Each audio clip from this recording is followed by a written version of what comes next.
नमस्कार, news capital express देख रहे हैं आप। मैं हूं आपके साथ गुंजन और चलिए बढ़ते हैं खबरों की ओर। रीवा जिले के हनुमाना थाना अंतर्गत दो चचेरी बहनों के साथ गैंगरेप का मामला सामने आया है। आपको बता दें, पुलिस का कहना है कि 25 दिन पहले दो चचेरी बहनें जंगल में भाजी सब्जी की पत्तियां लेने गई हुई थी। लौटते समय जंगल में नजदीकी गांव के 7 आरोपियों ने घेर लिया। विरोध करने पर छेड़छाड़ की। लड़कियों ने घर में अपने माता पिता से शिकायत करने की बात कही। ऐसे में आरोपी भड़क गए।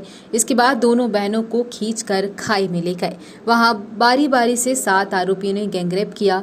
धमकी दी कि घर में मुंह खोला तो जिंदा खत्म कर देंगे। डरी सहमी बच्चियां गैंगरेप की घटना भूल गईं। वे घर के किसी को आप बीती नहीं बताई, पर आरोपियों में से एक ही रेपिस्ट ने वीडियो सोशल मीडिया में शेयर कर दिया। ऐसे में रविवार की रात से वीडियो हनुमाना क्षेत्र में जमकर वायरल होने लगा है। हनुमाना थाना प्रभारी उप निरीक्षक चेतन मरसकोले का कहना है कि महिला सब इंस्पेक्टर प्रज्ञा पटेल ने दोनों बच्चियों से बयान लिया है। इसके बाद रविवार की देर रात सामूहिक दुष्कर्म की धाराओं का प्रकरण कायम किया गया। इसके बाद सोमवार को मेडिकल चेकअप कराया गया। देर शाम तक 5 आरोपियों को गिरफ्तार कर लिया गया है। वहीं 2 आरोपी अभी फरार हैं। यहाँ देख के बोलिए सर, पिपराही में एक वीडियो वायरल हो रहा है। थाना पे जो ये थाना हनुमाना है उसके अंतर्गत की घटना है। करीब 20-25 दिन पहले एक बच्ची जो है अपनी चचेरी बहन के साथ में जंगल बकरी चराने गई थी। उसी गांव के दूसरे टोले के 4-5 लड़के थे जो उसी जगह जंगल में घूम रहे थे। उनने जो है उन बच्चियों के साथ बलात्कार किया और उन्हें धमका दिया कि मैं वीडियो बनाया हूँ, यदि बताओगे तो ये वायरल कर दूँगा। तो बच्चियों ने डर के मारे रिपोर्ट नहीं की थी। जब ये वीडियो वायरल हुआ तो हनुमाना पुलिस ने जो है इसमें संबंधित पड़ताल करके पता लगाया कि ये वीडियो किसने वायरल किया है और बच्चियों तक पहुंच करके उनसे बातचीत की। घटना उन्हें स्वीकार किया कि ऐसी घटना घटी है। बच्चियों से जो है अपराध पंजीबद्ध कराया गया और पता लगाया गया उसमें 7 आरोपियों द्वारा जो है इन दिनांक घटना को जो है उनके साथ बलात्कार किया गया था। उनमें से 5 लोगों को गिरफ्तार कर लिया पुलिस।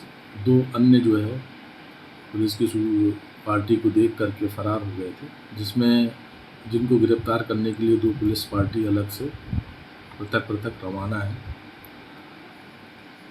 उनको भी जो है पकड़ लिया जाएगा। इस घटना की जानकारी आते ही तत्काल प्रकरण पंजीबद्ध किया गया। आरोपियों के विरुद्ध कार्रवाई की गई है और इनको सख्त से सख्त कार्रवाई फास्ट ट्रैक में करवा करके सजा दिलाई जाएगी। बड़ी खबर भोपाल से है, जहां पर कमलनाथ की प्रेस वार्ता में बागेश्वर महाराज की कथा को लेकर उन्होंने कहा कि मुझे सूचना मिली तो मैंने कहा मंदिर में ही प्रोग्राम बनाएंगे। उन्होंने छिंदवाड़ा की बहुत तारीफ की है। कथा की सफलता पर बोले, अंत में छिंदवाड़ा के लोग बहुत खुश हुए। 7-8 लाख लोग मौजूद रहे। पुलिस व्यवस्था बहुत कठिनाई से उपाय हुई। मैं नहीं पहुंच पाया, 3 दिन सफल रहे। सितंबर में पंडित प्रदीप मिश्रा की कथा पर बोले, सितंबर में पंडित प्रदीप मिश्रा भी कथा कराई जाएगी। हिंदू राष्ट्र बनाने की क्या बात है, 82 तो हिंदू ही है। बता दें कि 82% तो हिंदू ही है। देश में इतने बड़े परसेंटेज हो, वहाँ कोई बहस की बात है। हिंदू राष्ट्र कहने की क्या आवश्यकता है, ये आंकड़े बताते हैं। आदिवासी स्वाभिमान यात्रा पूरी होने पर बोले, हम कैसे आदिवासी दिवस मनाएं जब आदिवासियों पर अत्याचार मध्य प्रदेश में नंबर 1 पर हो रहे हैं। नहीं, उन्होंने हिंदू राष्ट्र की बात नहीं करी, गलत मत बोलो। नहीं सर, हिंदू राष्ट्र हिंदू राष्ट्र की जयकार लगाया। नहीं, पर ऐसे इन्होंने उन्होंने सब धर्म की बात करी। सब धर्म का है ये देश। उन्होंने सर्वधर्म का कल पूरा दिन डेडिकेट किया। वो बैठे थे, उनको मंच पर बुलाया तो कौन से। हालांकि सर हर जगह पर जहाँ भी जाते हैं उनकी मन से ये बात एक सामान्य हो गई है कि भारत को हिंदू राष्ट्र बनाना है, संकल्प लिया हुआ। देखिए, बनाने की क्या बात है, 82% तो हिंदू है ही, तो वो क्या हिंदू पैदा कर रहे हैं। विश्व में जिस देश में इतनी बड़ी परसेंटेज हो वहाँ कोई बहस की बात है? ये तो है ही 82% अगर भारत में हिंदू हैं तो हम कहें कि ये हिंदू राष्ट्र है, ये कहने की क्या आवश्यकता है? ये तो आंकड़े बताते हैं।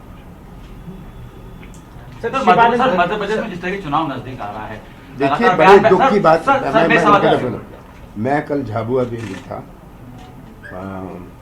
वहाँ जो हमारी स्वाभिमान यात्रा थी उसका समापन था, विश्व आदिवासी दिवस का कार्यक्रम भी था। पर मुझे ये कहना है कि हम कैसे आदिवासी दिवस मनाएं जब आदिवासियों पर अत्याचार में मध्य प्रदेश नंबर 1, रोज कुछ ना कुछ घटना आपने अब सुनी कि कैसे अनूपपुर जिले के 15 आदिवासियों को गुजरात में कहीं राजकोट में या कहीं दबाया गया, मारा गया, पीटा गया। ये आदिवासियों पर जो जुल्म हो रहे हैं, हम कहते हैं विश्व आदिवासी दिवस, हम विश्व को क्या कहेंगे, कैसा हम दिवस मना रहे हैं? ये बहुत शर्म की बात है जब सबसे बड़ा आदिवासी प्रदेश मध्य प्रदेश है, सबसे बड़ा आदिवासी प्रदेश है। मणिपुर देखिए क्या हो रहा है, आदिवासी गैर आदिवासी, ये सब आज सबके सामने, मीडिया के सामने। पर जो बात खास मैं कहना चाहता हूँ, आप लोग तो वो चीज़ें पिकअप करते हैं जो आप तक पहुँच जाती हैं। किस प्रकार से जुल्म हो रहे हैं छोटी छोटी जगहों में, जो बड़ी मीडिया में नहीं छपते, वो छोटे वहाँ के छपते। किस प्रकार से आदिवासियों का अपमान किया जा रहा है, इसका तो हिसाब नहीं। अपमान की न्यूज़ नहीं बनती।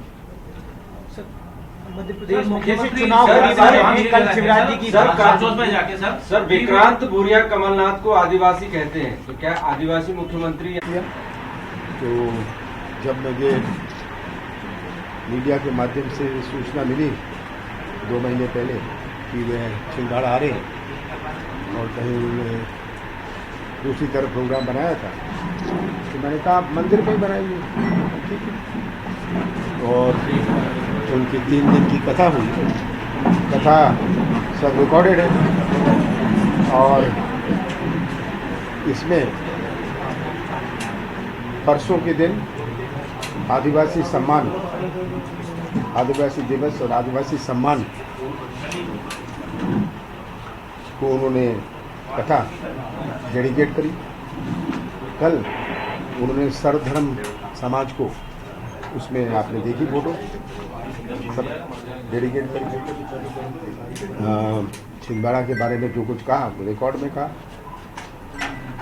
उन्होंने छिंदवाड़ा की बहुत तारीफ करी। पर अंत में छिंदवाड़ा के लोग बहुत खुश हुए, 7-8 लाख लोग। मुझे खुद उम्मीद नहीं थी, पुलिस को नहीं थी। पुलिस व्यवस्था बहुत कठिनाई से हो पाई, 4 किलोमीटर की क्यू थी, मैं खुद नहीं पहुंच पाया, मुझे मुल्ताई के रास्ते से जाना पड़ा, ये हालत थी। तो तीनों दिन बहुत सफल रहे, 7-8 लोग, सब वीडियो आपने देखे। आम जनता की भावना है, हमने कोई प्रबंध नहीं किया था, किसी कोई गाड़ी नहीं दी थी, किसी को कुछ नहीं कहा था, सब अपने मन मंशा से आए। अभी 1.5-2 महीने पहले प्रदीप मिश्रा जी ने तारीख बताई, तारीख घोषित करी जब वो आ रहे सितंबर में, उनका स्वागत है। मुझे खुशी है कि जो भी आते हैं उनको छिंदवाड़ा को देखने का मौका मिलता है और छिंदवाड़ा के लोग भी खुश होते हैं। इसमें कोई धार्मिक बात नहीं है। ये मैंने कहा है कि हमारे देश की सबसे बड़ी शक्ति आध्यात्मिक शक्ति है और जो ये भीड़ जुटती है, ये वह आध्यात्मिक शक्ति का प्रतीक है, इसीलिए ये भीड़ आती है। तो सर ये जो बाबा है, ये छिंदवाड़ा में भी हिंदू राष्ट्र की जयकार लगा नजर आ रहा है, आपको लग रहा है मर्यादा आपको खोते हुए दिख रहे हैं? देखिए, शिवराज सिंह जी अब कमलनाथ के बारे में कुछ कह नहीं सकते, तो अब भ्रष्टाचार, आप सब गवाह हैं और मैं चाहूंगा कि आप गवाह बने इसके। कि मेरी राजनीतिक जीवन में किसी ने मेरे ऊपर उंगली नहीं उठाई। बताइए, आपको कोई जानकारी है किसी ने उंगली उठाई? पर शिवराज सिंह जी, कमलनाथ भ्रष्टाचार, सबसे भ्रष्ट इतिहास में मुख्यमंत्री, हाँ शिवराज सिंह जी, ये कोई छिपी बात है? जितने घोटाले मध्य प्रदेश में हुए हैं, ये मैं सोचता हूँ इंडिया का रिकॉर्ड नहीं, वर्ल्ड का रिकॉर्ड है। ठीक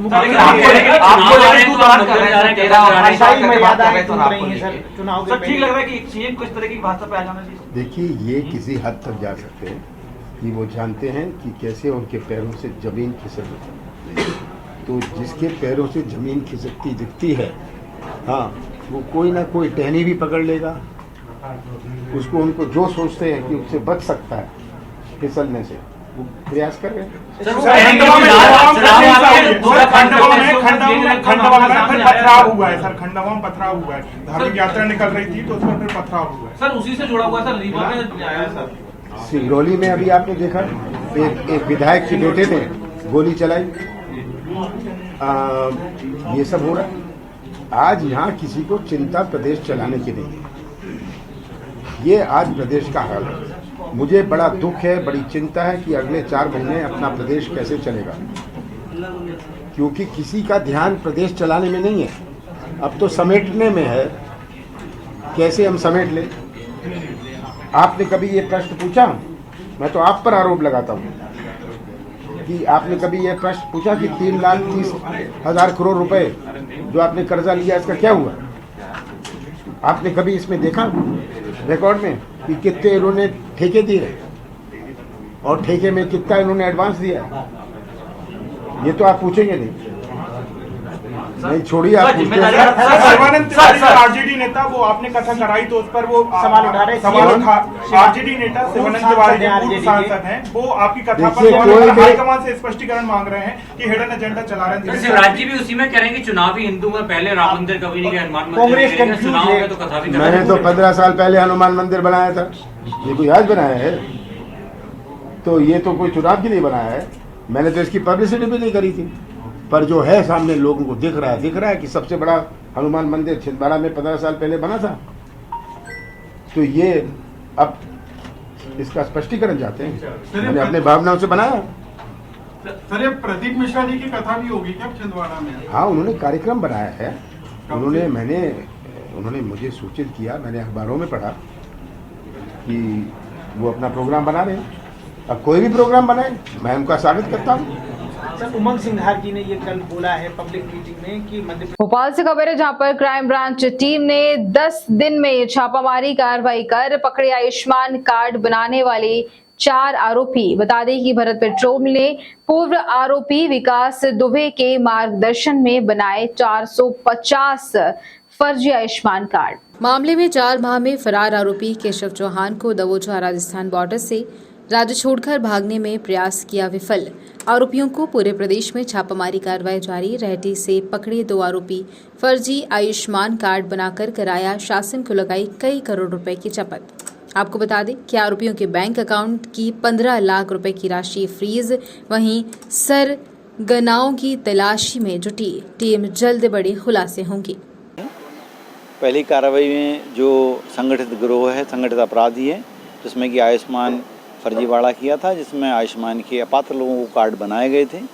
उसमें पूर्व में क्राइम ब्रांच में FIR दर्ज है और इस FIR पर पहले से लगातार गिरफ्तारियां जारी हैं और अभी 2 आरोपियों को गिरफ्तार किया गया। इसमें एक व्यक्ति जो अपात्र लोगों को कार्ड बनाता था, दूसरा व्यक्ति उन ग्राहकों को ढूंढ कर लाता था।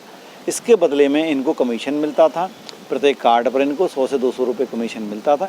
इस तरह इन्हें 2000 के लगभग कार्ड बनाए हैं। इन दोनों व्यक्तियों को इसी ओर से गिरफ्तार किया गया है। रिमांड पर लेकर इनसे पूछताछ की जा रही। दूसरे मामले में क्राइम ब्रांच जो है जो फायर आर्म्स के आरोपी हैं, बदमाश हैं, जो कि फायर आर्म्स रखते हैं, उनके खिलाफ कार्रवाई करते हुए 3 व्यक्तियों को सूचना मिलने पर गिरफ्तार किया गया था। इनके पास से कट्टा और कारतूस बरामद हुए। तीनों को गिरफ्तार कर पूछताछ की जा रही है और किस तरह, कहाँ से इन लोगों ने कट्टा खरीदा, कितने पैसे में खरीदा और किस मकसद से खरीद कर उसका उपयोग करने वाला था, इस संबंध में पूछताछ पड़ताल लगातार क्राइम ब्रांच द्वारा जारी है। जबलपुर में लगातार शहर में हो रही डकैती, लूट और अपराधों की घटनाओं से आक्रोशित कांग्रेसी नेताओं और कार्यकर्ताओं ने पुलिस के रवैये को लेकर एम्पायर चौराहे से विशाल जुलूस निकालते हुए पुलिस अधीक्षक कार्यालय को घेराव करते हुए पुलिस प्रशासन के खिलाफ जमकर नारेबाजी की। जहां इस दौरान कांग्रेसी नेता अभिषेक चिंटू चौक से आलोक मिश्रा, आलोक चंसोरिया व तमाम कांग्रेसी प्रदर्शन में शामिल हुए। वहीं एसपी को ज्ञापन सौंपते हुए अवगत कराया कि जिस प्रकार से शहर में अपराधियों के हौसले बुलंद हैं, आम जनता दहशत के माहौल में है। लगातार शहर डकैती और लूट की घटनाएं हो रही हैं। वहीं कांग्रेस नेताओं ने ज्ञापन सौंपते हुए अपराधों पर रोकथाम लगाने की मांग की है। वहीं अगर अपराधों पर अंकुश नहीं लगता है तो कांग्रेसी नेताओं ने चेतावनी दी है कि वह पूरे शहर को बंद कर उग्र आंदोलन करेंगे। जबलपुर से वाजिद खान की रिपोर्ट।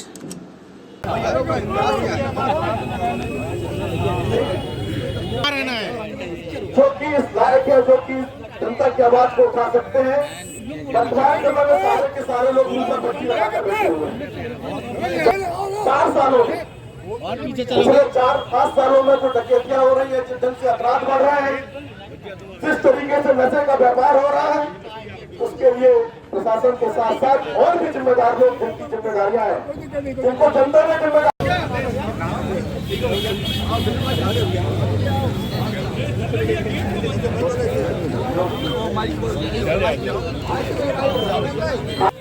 सभी हमारे जातियों के जिम्मेदार हैं, जिसे और सभी साथियों से निवेदन करते हैं।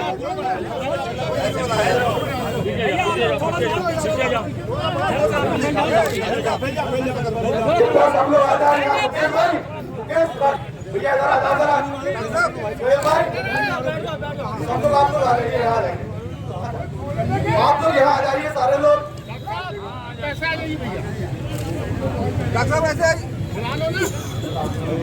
जबलपुर को एक सशक्त एक पहचान दी है और आज वो जबलपुर की स्थिति, वर्तमान स्थिति ये हो गई है, ऐसा लग रहा है कि पूरा शहर गूंगा बहरा हो गया है। बैठे हुए लोगों का ध्यान इन बातों पर नहीं जा रहा है कि किन बातों को जिम्मेदारी से लोगों के लिए उठाना है। सिर्फ हमको इस पर को धन्यवाद देते हैं, चाहे सारे लोग चुप हो जाए, मगर जबलपुर में अभी भी इस वक्त बनी हुई है। दंपत्ति की जान बच गई, जिस तरीके से उन्होंने मार करके उनको उसके बाद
जी भैया, आज आप लोग यहाँ आए थे। आज हम लोग जबलपुर की वर्तमान स्थितियों से जो बड़ी बदस्तूर हो गई है और शहर में डकैती, लूट, नशे का कारोबार और जनता के प्रति जो बेरुखी है प्रशासन की, जनप्रतिनिधियों की, उसके खिलाफ में हम लोग यहाँ पर आए हैं कि किस ढंग से जनप्रतिनिधि और ये प्रशासन मिलकर जनता के से बिल्कुल बेरुखा हो चुका है और जनता की आबाद पर 4 डकैतियाँ हुई हैं। उन 4 डकैतियों को हुए 4-5 साल होने को आ रहे हैं, आज तक एक भी आदमी नहीं पकड़ा गया।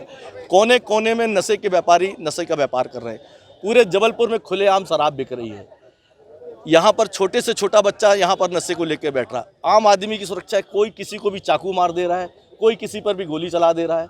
इस वर्तमान स्थिति को देखते हुए शहर के वो सारे लोग जिन्होंने शहर के आंदोलन को पहले से किया है, जिन्होंने जन आंदोलन किए हैं, जो शहर के लिए पहले से लड़ते आए हैं, वो लोग दलगत राजनीति से हटकर आज उसके खिलाफ में आए हैं कि अब शहर में ऐसा होने वाला नहीं। सिर्फ और सिर्फ वो लोग जो जिम्मेदार हैं उनको जागना पड़ेगा, नहीं तो ये आम जनता निकल कर आएगी। आगे क्या रुक रहेगा? आगे हम लोग ने जो दिया, अगर ये नहीं हुआ तो हम लोग अभी आपके साथ में बैठ के प्रेस वार्ता आप लोग के साथ करेंगे, आप लोग से भी पूछेंगे कि और आपसे सहयोग चाहेंगे कि आप और हम मिलकर कैसे शहर की इस अराजक व्यवस्था को सुधार सकें। उसके बाद हम लोग नुक्कड़ समाएं करेंगे हर क्षेत्रों में जाकर उन बस्तियों में जाएंगे, उन बस्तियों के आपके माध्यम से जनता के बीच में लाएंगे कि ये किस परेशानी में जी रहे हैं और नेता क्या कह रहा है, प्रशासन क्या कह रहा है। यहाँ पर हमारे जबलपुर को ये मिल गया कि यहाँ पर शौच मुक्त हो गया जबलपुर, मतलब हर घर में शौच हो गई। आप हमारे साथ चलो, हम जबलपुर में सिविल लाइन क्षेत्र में दिखाएंगे कि आधे लोग लोटा लेके सुबह 5 बजे जाते हैं। हम ये दिखाएंगे कि उन्होंने बताया शौचालय बना दिया, हम ले चल के घर दिखाएंगे। उन्होंने कहा कि मुख्यमंत्री ने कहा कि हर बेघर को हम छत दे देंगे 2022 में, 23 खत्म होने को आ रहा है। हम आपको रोडों पे चलते हुए रोड पे लोग दिखाएंगे। तो घोषणाओं का और वो जो बातें सदनों में उठना चाहिए वह आप सड़क में उठेंगी।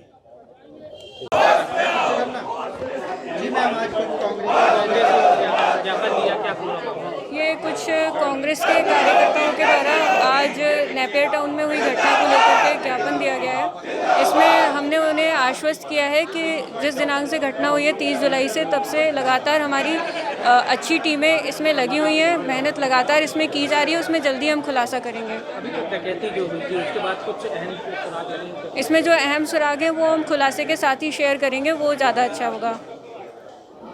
नेता प्रतिपक्ष गोविंद सिंह का बयान सामने आया। नेता प्रतिपक्ष ने लगाया पीडब्ल्यूडी में बड़े घोटाले का आरोप, बड़ा लेन देन कर कनिष्ठ अधिकारियों को किया उपकृत। वरिष्ठों को किया दरकिनार, सरकार का दिवाला निकाला, सरकार संपत्तियों को खुर्द-बुर्द किया। दिवाली हुई सरकार, गुपचुप बेची जा रही बेशकीमती संपत्तियां, वहीं पार्टी की गरीबी दूर करने बेची सरकार की संपत्तियां। शिवराज मर्यादा भूले। शिवराज ने 20 साल बड़ी कमलनाथ से तू तड़ाक की, कुर्सी जानने से डरे खौफनाक शिवराज। पत्रकार साथियों, मध्य प्रदेश में आज शिवराज सिंह के नेतृत्व में सरकार संविधान, नियम और कानून की धज्जियां उड़ा रही है। लोक निर्माण विभाग में मेरा सीधा आरोप है, जैसा कि हमें जानकारी मिली है कि करोड़ों रुपए लेकर 3 वरिष्ठ अधिकारियों को की पदोन्नति लांघते हुए नीचे अधिकारी एससी को प्रमुख अभियंता लोक निर्माण बनाया। अब तो ये चलने वाला है मध्य प्रदेश में कि चपरासी को भी कलेक्टर बना देंगे शिवराज सिंह। और जहाँ तक जानकारी है, इसमें एक बहुत बड़ा लेन देन हुआ है। मैं माननीय मुख्यमंत्री से कहना चाहता हूँ कि आपकी क्या मजबूरी थी कि ईएनसी इस तरह का अधिकारी आपके पास बैठा है। सीनियर चीफ इंजीनियर में 3 नंबर का जो अधिकारी वो भी वरिष्ठ था, यह सुपरिटेंडेंट इंजीनियर, 3 की वरिष्ठता को लांघते हुए आपने किया है। और जिसमें सरकार में बैठे हुए लोगों ने मुख्यमंत्री जी आपके इशारे पर करोड़ों रुपए का लेन देन कर लिया। और नहीं है तो मैं आपसे जवाब चाहता हूँ, क्या मजबूरी थी, किसका दबाव था कि आपको जो संविधान में आपने शपथ ली थी निष्पक्षता से काम करेंगे और संविधान की धज्जियां, शपथ की धज्जियां उड़ाते हुए आपने वरिष्ठता का उल्लंघन किया। इसका जवाब प्रदेश और देश की जनता आपसे मांगना चाहती है, स्पष्ट करें।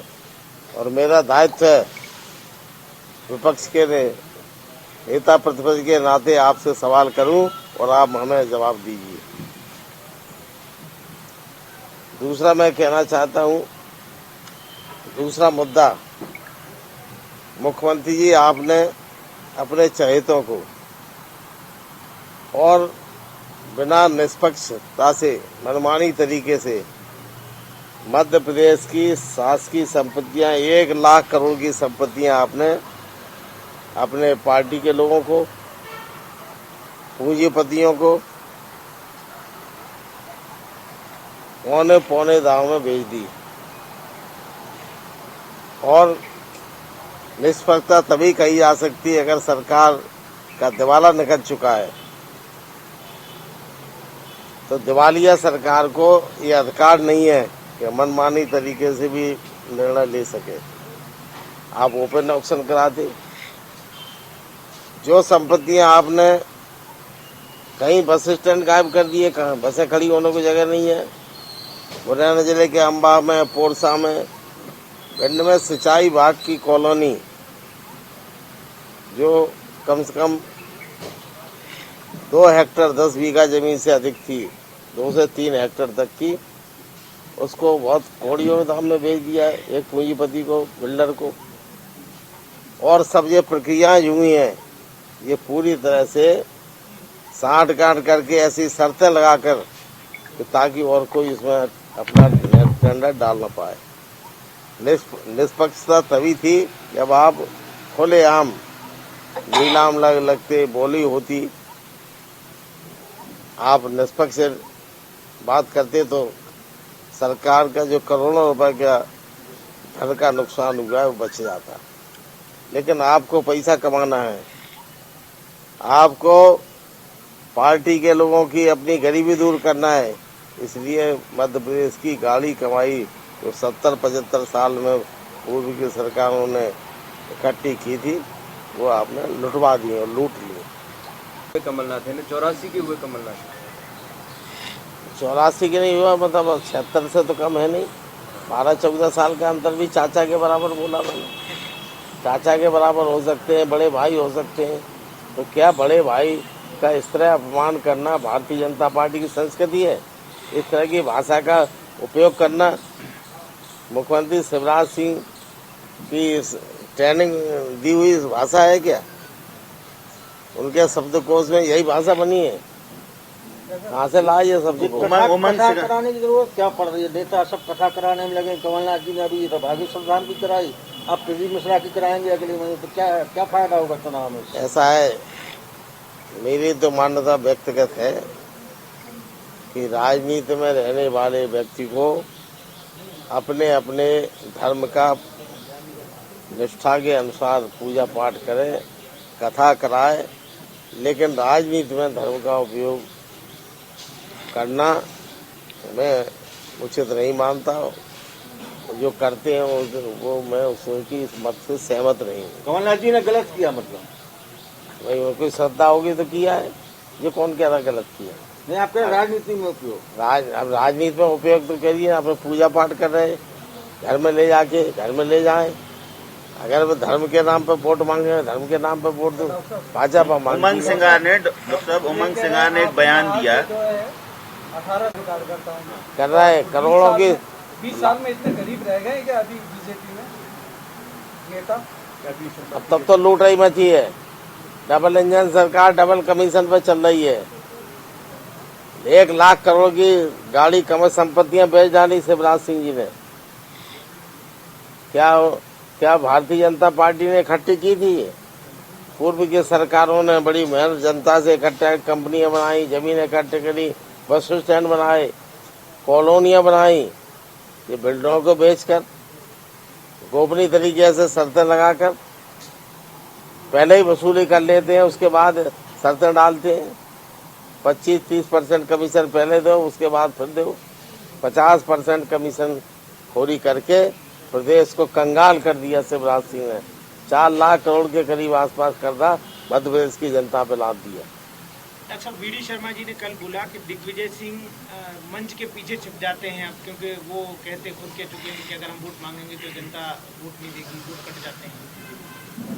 अगर ऐसा उन्होंने कहा कि जनता वोट नहीं देगी तो पूरी तरह से वीडी शर्मा असत्य बोल रहे हैं।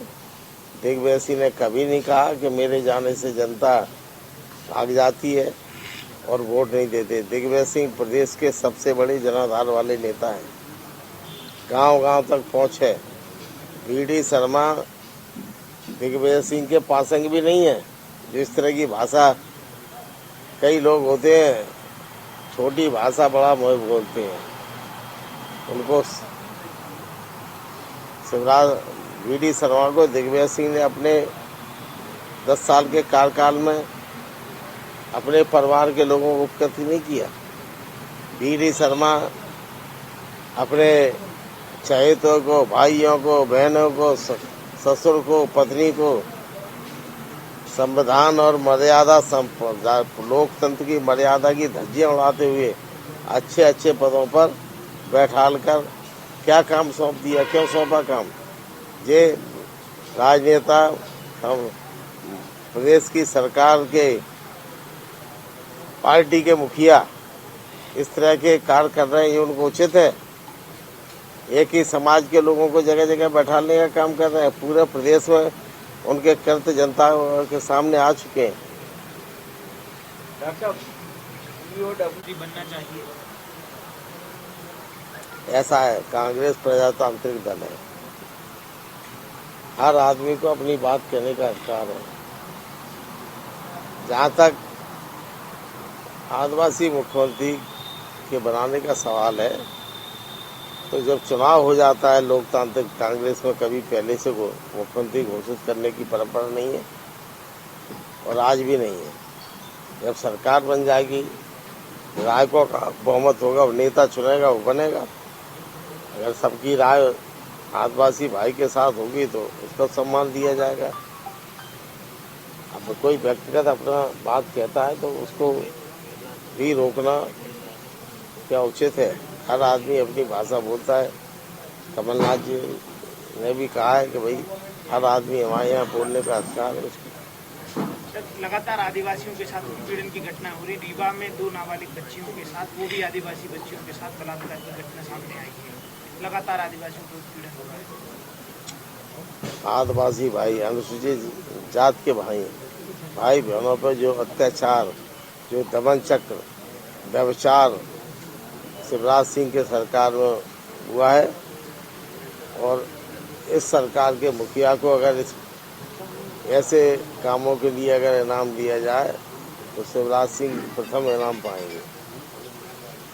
सर, बीजेपी समरसता यात्रा निकाल रही है। नरेंद्र मोदी 12 तारीख को सागर में आ रहे हैं, रविदास का मंदिर बन रहा है। आपको लगता है इन सब चीजों से? मारूताल थाना क्षेत्र में पुलिस ने 4 लोगों के पास से लगभग 25 किलो गांजा बरामद किया है, जिसकी बाजार में कीमत लगभग 5 लाख रुपए है। आरोपी ये गांजा उड़ीसा से खरीद कर लेकर आए थे और यहां पे सप्लाई करने वाले थे, लेकिन संदिग्ध अवस्था में देखकर मुखबिर ने पुलिस को सूचना दी। पुलिस ने मौके पर जाकर जब दबिश दी तो चारों युवक वहां से भागने का प्रयास करने लगे, लेकिन पुलिस ने घेराबंदी कर उन्हें दबोच लिया और उनके पास से रखे सूटकेस और बैग की जब तलाशी ली गई तो उसमें भारी मात्रा में गांजा निकला। मारूताल थाना प्रभारी ने बताया कि पुलिस को सूचना मिली थी कि करमेता में 4 संदिग्ध खड़े हुए थे। पुलिस ने उनको पकड़कर जब तलाशी ली तो उनके पास रखे बैग और सूटकेस से 25 किलो गांजा मिला है, जिसकी बाजार में कीमत 5 लाख है। जबलपुर से वाजिद खान की रिपोर्ट। हाँ, अभी वर्तमान में जबलपुर में ऑपरेशन सिकंजा चल रहा है। एडीजी साहब के मार्गदर्शन में, पुलिस अधीक्षक महोदय के निर्देशन में अभी भारी मात्रा में गांजा पकड़ा गया है। हमारे यहाँ पे करमेता में साई स्वीट्स है, उसके पीछे 3-4 लोग खड़े थे, ऐसी जानकारी मिली है कि कुछ संदिग्ध लग रहे हैं। उस जानकारी पे हम लोग वहाँ पे गए तो देखा कि 4 लड़के खड़े थे, उनके पास सूटकेस और बैग्स वगैरह थे और प्रॉपर उसमें जब हम लोगों ने देखा, तलाशी ली तो उसमें काफ़ी मात्रा में गांजा था। प्रॉपर उनसे पूछताछ की गई तो पता चला कि ये उड़ीसा से लेके आ रहे हैं और जबलपुर में बेचने वाले हैं, जिसमें कार्रवाई की गई है। इसमें 4 आरोपी पकड़े गए हैं, 3 घामापुर क्षेत्र के हैं और 1 बरेला का है। लगभग गांजे की कीमत कितनी हुई है? अब वैसे तो मार्केट में अलग अलग है लगभग, लेकिन हम लोगों ने जो आकलन किया है 5.5 लाख के लगभग। कितने किलो गांजा? अभी 25 किलो से थोड़ा बहुत अधिक है। और ये जो आरोपी हैं इनके कोई पूर्व में रिकॉर्ड है? हाँ, आरोपियों का पूर्व में रिकॉर्ड है। कहाँ बेचने जा रहे थे, कुछ इसकी भी पता नहीं की जाती है? हाँ, अभी इनसे पूछताछ की जा रही है। अब कहाँ बेचने जा रहे थे उन पे भी कार्रवाई की जाएगी। प्रदेश कांग्रेस अध्यक्ष एवं पूर्व मुख्यमंत्री कमलनाथ मध्य प्रदेश कमेटी भोपाल में आयोजित मध्य प्रदेश कांग्रेस केश शिल्पी प्रकोष्ठ के 1 दिवसीय केश शिल्पी परिवार जनसंवाद कार्यक्रम में शामिल हुए। कमलनाथ ने सभी को भरोसा दिलाया कि हमारी सरकार बनने पर सभी के शिल्पी के लोगों को रोजगार दिया जाएगा और आपकी जो भी मांगे हैं उनका भी पूरा किया जाएगा। आज कार्यक्रम में हजारों की संख्या में लोग पधारे। बता दें कि प्रदेश भर से लोग आए। आज जो आपके अंदर जुनून मुझे दिख रहा है, ये शिवराज सिंह जी के विपरीत दिख रहा है, मुझे पता है, क्योंकि चुनाव के समय हमें झुंझुना पकड़ा दिया गया। आप सब चाहते हैं कि अब हमें झुंझुना नहीं चाहिए, अब हमें कमलनाथ जी की सरकार चाहिए और देश समाज के उत्थान के लिए जो हमारी मांगे रखी गई है वो हमारे श्री कमलनाथ जी जो है सही ढंग से आप उसको आपके सामने खुद ही भी बताएंगे।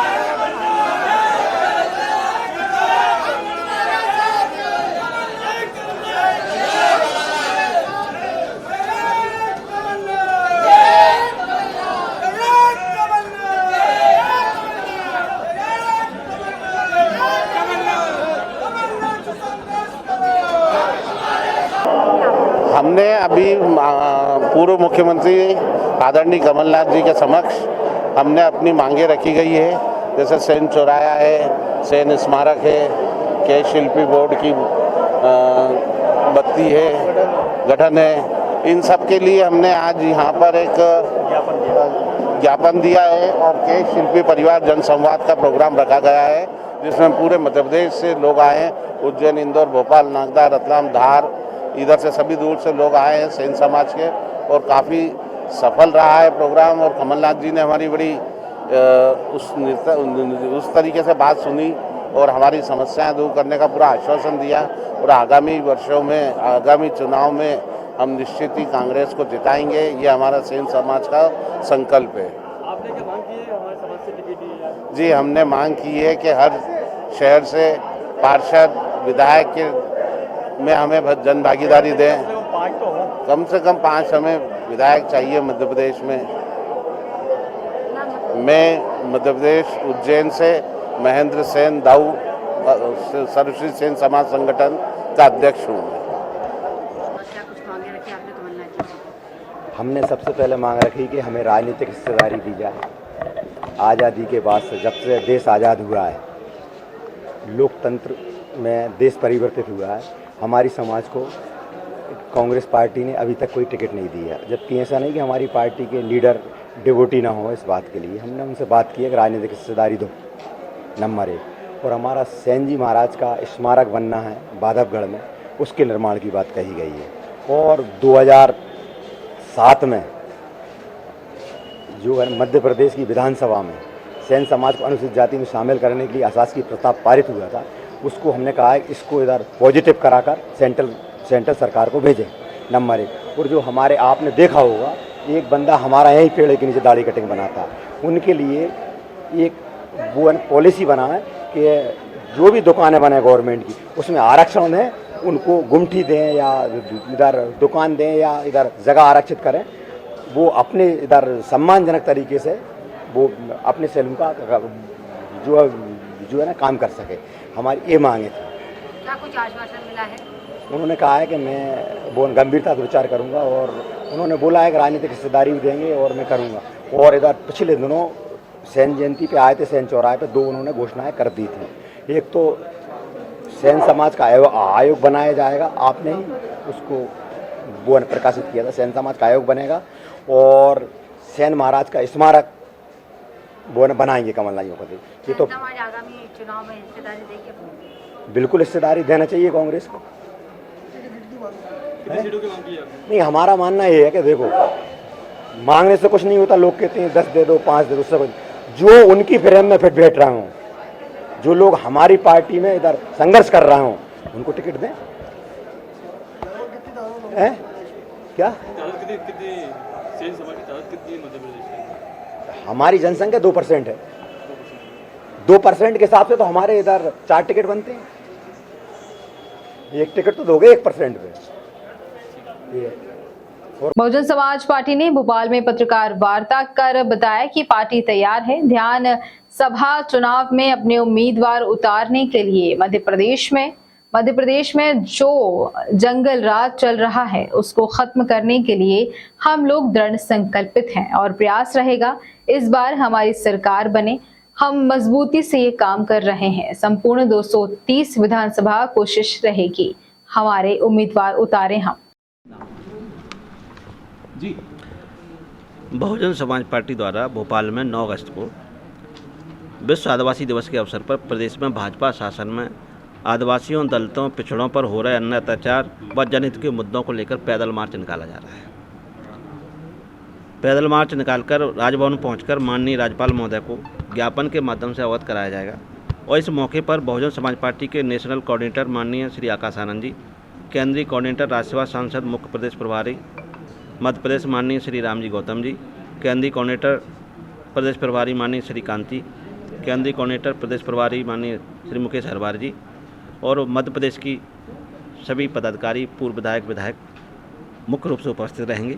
इस मौके पर हम आपको बताना चाहते हैं कि प्रदेश में भाजपा के 18 साल से सरकार चल रही है।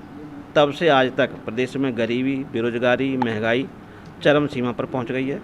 प्रदेश में अन्य अत्याचार, हत्या, बलात्कार चरम सीमा पर हो रहे हैं। किसान मजदूर परेशान हैं और प्रदेश में भ्रष्टाचार की कोई सीमा नहीं है। यहाँ तक कि मंदिरों, पूजनीय स्थलों के नाम पर भी बड़े पैमाने पर भ्रष्टाचार हो रहा है। उज्जैन इसका उदाहरण है।